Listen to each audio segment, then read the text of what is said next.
안녕하십니까. 2022년 5월 14일 최병무 팩트 시작하겠습니다. 매일경제 보도를 보니까요. 윤석열 대통령이 여야 지도부하고 제가 만난다 그렇게 얘기를 했고요. 날짜는 16일 저녁 이렇게 얘기를 했었죠. 근데 그 장소에 대한 보도가 나왔습니다. 마포에 있는 돼지갈비집 이걸 제안했다. 이렇게 되는데 이제 어떻게 되냐면 이 기사를 보면 이렇게 돼 있습니다. 박병석 국회의장의 중재 아래 여야 지도부하고 회동을 추진하고 있는데, 그래서 이제 국회 사랑제가 어떠냐. 사랑제라고 국회 본청이 있죠. 본청 옆에 동산에 있는 거거든요. 이제 그렇게 제안을 했다고 합니다. 그러면서 초청 대상이 이제 윤호중, 박지현 공동비대위원장 두 사람이니까, 그 다음에 박홍근 원내대표, 그리고 이제 정의당 대표, 원내대표, 이렇게 되겠죠. 여야 3당 지도부와 회동을 추진하니까. 이렇게 해서 했는데, 윤석열 대통령 쪽에서는 그게 아니고 대통령 집무실 용산에 있으니까 거기하고 국회하고 중간 정도인 마포에 있는 돼지갈비집 어떠냐. 이렇게 제안을 했다는 겁니다. 자, 이 제안이 물론 최종적으로 확정되지는 않았다고 하는데, 자, 그래서 이제 돼지갈비집이 아니면 마포 부근에 있는 어떤 서민식당, 그러니까 서민들이 주로 이용하는 식당, 아마 그런 거 중심으로 장소를 좀 물색 중이다 이렇게 돼 있는데, 자, 이것이 가지고 있는 어떤 정치적 함의 이런 게 충분히 있는 거죠. 왜? 윤석열 대통령으로서는 첫 번째, 자, 어차피 16일 날 추경 시정연설을 국회에 가서 합니다. 이 추경은 소상공인과 자영업자들이 지난 코로나로 인해서 굉장한 손실을 봤는데 이 손실을 보전해주는 의미의 추가 경정 예산안입니다. 그러니까 그 힘든 소상공인과 자영업자, 이 사람들과 고통을 분담하겠다는 또 의미를 담고 있는 거죠. 그러니까 낮에는 가서 추경으로 예산 지원을 해주겠다는 것을 발표하고, 저녁에는 돼지갈비집이나 아니면 이런 곳에 가서 같이 여야 지도부하고 대통령이 소주 한 잔 놓고 이렇게 먹어가면서 이런저런 얘기를 하는 것. 참 그림이 좋다. 이런 그림을 지금 윤석열 대통령 쪽에서 그리고 있는 거죠. 그러다 보니까 그러니까 그게 소상공인들과 고통 분담을 한다는 의미도 담을 수 있고, 그 다음에 민생을 위한다는 의미도 담을 수 있고, 호텔에 가서 먹거나 이런 거보다, 그 다음에 야당과 통합 내지는 협치를 위한 대화를 한다는 거, 이런 의미도 거기에 담겨 있을 수 있고, 그 다음에 또 윤석열 대통령이 이제 후보 시절에 혼밥하지 않겠다 이런 공약을 했었죠. 그런 것들 공약을 지킨다는 의미도 있고, 여하튼 윤석열 대통령으로서는 정말 다목적용 식사, 그 다음에 장소, 이런 거라고 봅니다.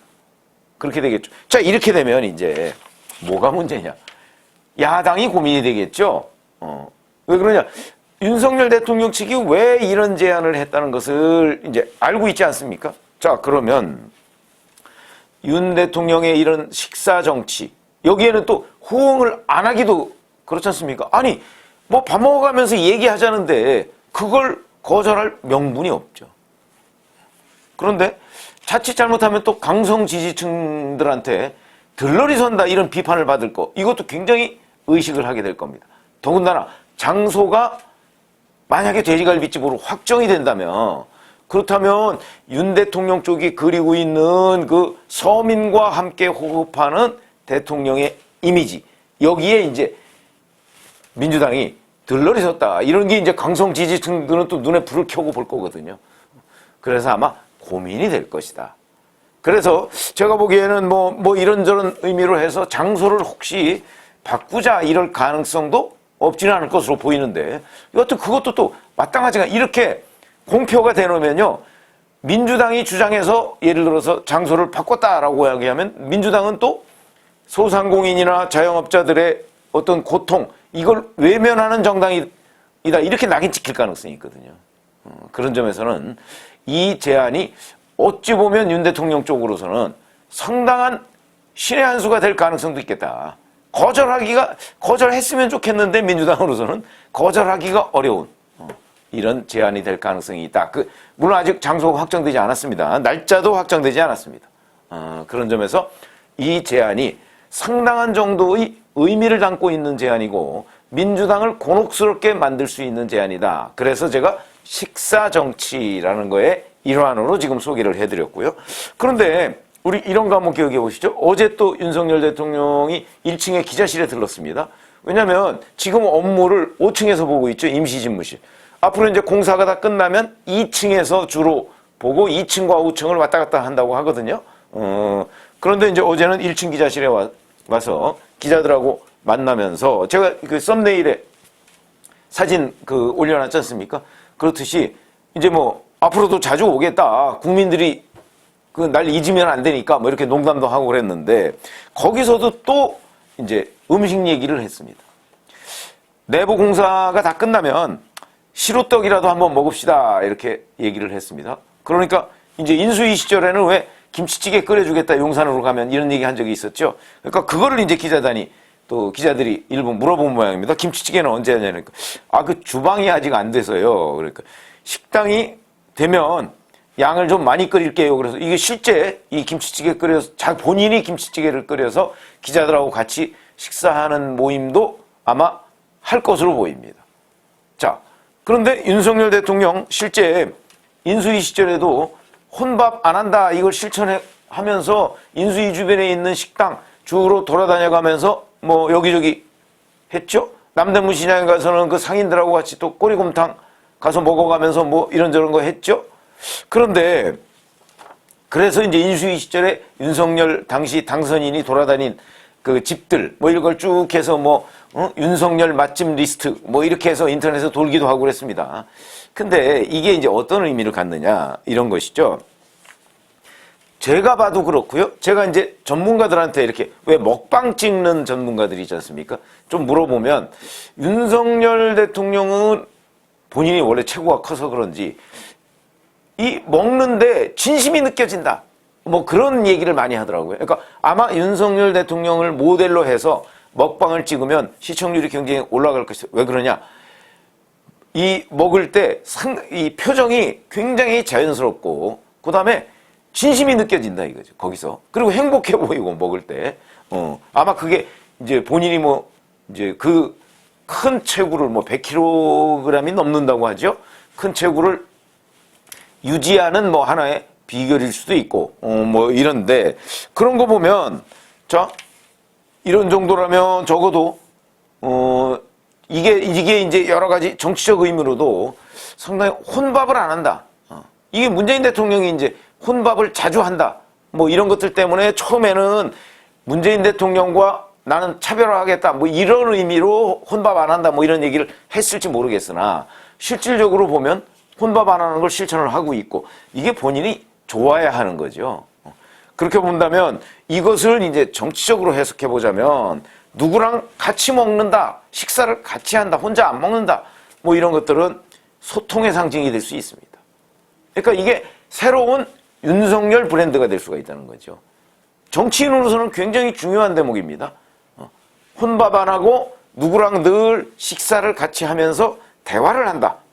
이런 것들이 윤석열 브랜드로 자리 잡을 가능성이 있고 그렇게 본다면 이제 앞으로 기자실도 자주 찾고 그다음에 혼밥 안 한다는 게 소통의 상징이고 이렇게 되면 이런 것들이 굉장히 정부 이제 초기 아닙니까?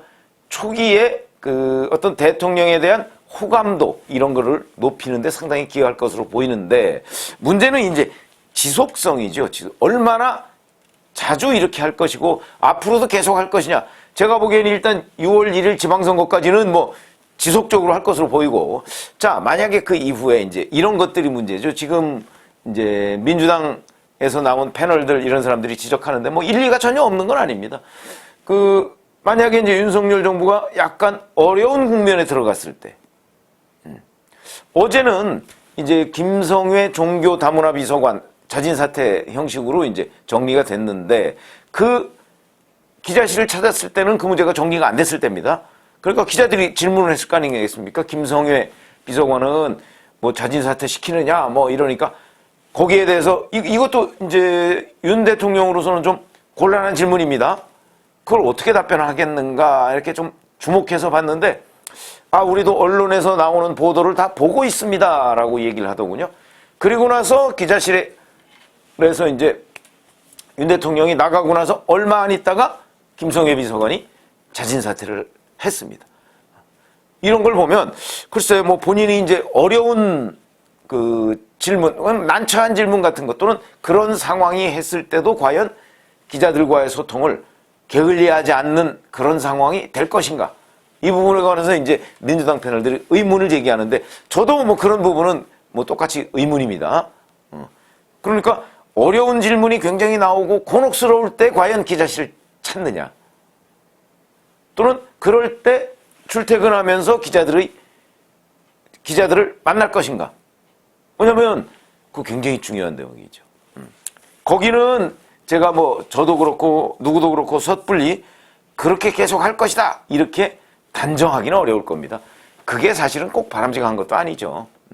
뭐 이제 미국의 바이든 대통령이나 뭐 일본의 뭐 총리들도 이제 관저 앞에나 뭐 이런 데서 기자들하고 이렇게 만나면 간단한 문답을 합니다. 근데 그것도 뭐 늘 그러는 건 아니거든요.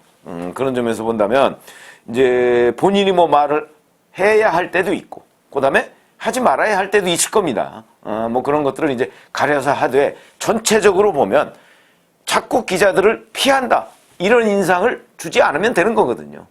근데 그걸 비롯해서 윤석열 대통령이 뭐 돼지갈비 밀집 회동 뭐 그게 이제 확정된다면 그런 것들도 굉장히 좋은 기회가 될 것이고 뭐 기자들한테 또 김치찌개를 끓여주고 뭐 시루떡을 같이 먹고 이런 식사 정치 이게 윤석열 브랜드로 자리 잡을 가능성도 대단히 높아 보여서 뭐 이것도 역대 다른 대통령과 다른 하나의 특징이 될 수 있겠죠. 그래서 오늘은 그 식사 정치 부분에 관한 뭐 이런 것도 뭐 자꾸 뭐 이런 것도 정치냐 뭐 이렇게 그 생각하실 수 있지만 이게 상당히 그 자기 브랜드화 되면요 하나의 좋은 수단이 될 수도 있습니다. 그런 점에서 윤석열과 식사 정치에 대해서 말씀을 드렸습니다. 고맙습니다.